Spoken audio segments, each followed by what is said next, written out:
చాలా కాలం క్రితం ప్రపంచం చీకటిగా మారిపోయింది, దుష్టత్వంతో నిండిపోయింది, సృష్టికర్తను మర్చిపోయింది.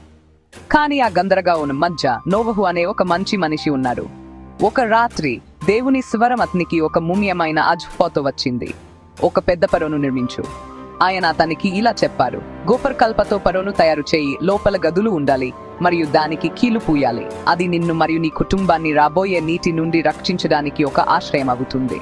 నోహు ప్రశ్న లేకుండా విధేయత చూపారు. తన భారీ భూమిపై ఉన్న ఒడును చూసి చుట్టూ ఉన్న ప్రజలు ఎగతాళి చేసిన నోహు స్థిరమైన విశ్వాసంతో పని చేస్తూనే ఉన్నారు. దేవుడు ఆజ్ఞాపించినట్లే ప్రతి రకమైన జంతువులు రెండేసి చొప్పున పడవలోకి వెళ్లాయి.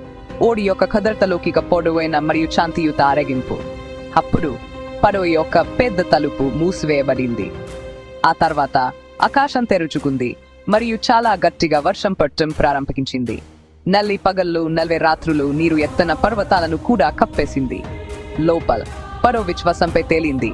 నీటితో పునర్జన్మ పొందిన ప్రపంచంలో జీవితానికి ఒక చిన్న ఓడ్.